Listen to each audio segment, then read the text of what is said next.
নমস্কার। আজকে আমি অ্যান্টিমোনিয়াম আর্সেনিকোসাম হোমিওপ্যাথি ওষুধটির সম্পর্কে আলোচনা করব। এটি আর্সেনাইট অফ অ্যান্টিমনি এই এলিমেন্ট থেকে তৈরি হয়েছে এবং পোটেন্টাইজড ফর্মে হোমিওপ্যাথিতে ব্যবহৃত হয়। অ্যান্টিমোনিয়াম আর্সেনিকোসাম এই ওষুধটি ব্রঙ্কাইটিস, নিউমোনিয়া, ইনফ্লুয়েঞ্জা ও ব্রঙ্কোনিউমোনিয়া, যেখানে অ্যান্টিমটার্ট এবং আর্সেনিকাম অ্যালবাম এর দুটো লক্ষণই পাওয়া যায়, সেক্ষেত্রে খুব ভালো কাজ করে।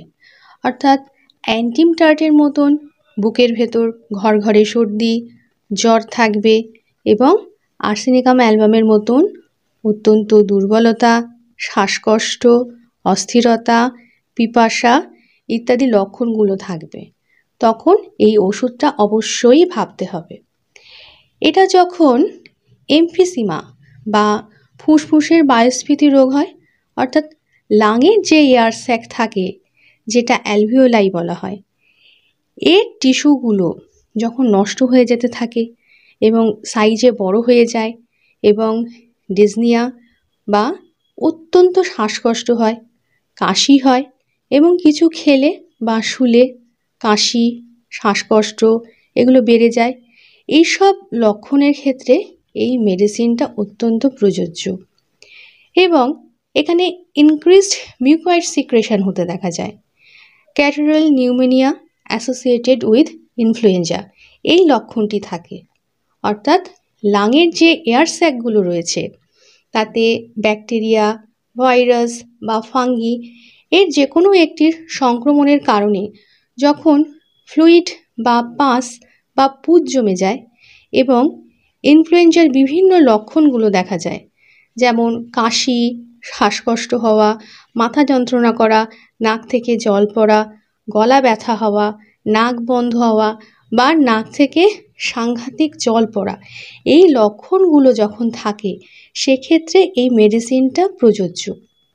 এছাড়া মায়োকার্ডাইটিস বা হার্টের মাসেলের যে মিডল লেয়ার এর যখন ইনফ্লামেশন হয় এবং কার্ডিয়াক উইকনেস যেখানে দেখা যায়, অর্থাৎ হার্টের যে মাসেল সেটা উইক হয়ে যায় এবং হার্ট ঠিক মতন পাম্প করতে পারে না, কাজ করতে পারে না, সেক্ষেত্রে এই ওষুধটি প্রযোজ্য। এবং যেখানে প্লুরিসি থাকে, specially of left side, with exudation and pericarditis with effusion যেখানে থাকে, অর্থাৎ প্লুরা যেটা দুটো টিস্যু লেয়ার যেটা লাং এবং চেস্ট ওয়ালকে পৃথক করেছে, এর যখন ইনফ্লামেশন হয় তখন এটাকে আমরা প্লুরিসি বলি।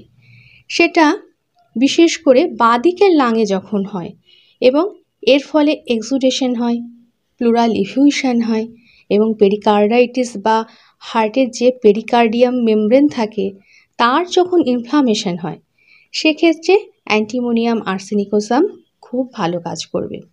সেই সঙ্গে প্রচণ্ড দুর্বলতা, inflammation of eyes and oedema of face বা মুখ ফুলে যাওয়া এই লক্ষণ থাকবে।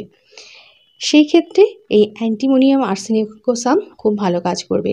এই লক্ষণগুলি যদি থাকে তাহলে থার্ড টাইট্রেশন খুব ভালো কাজ করবে। আজকে আলোচনা এই পর্যন্ত।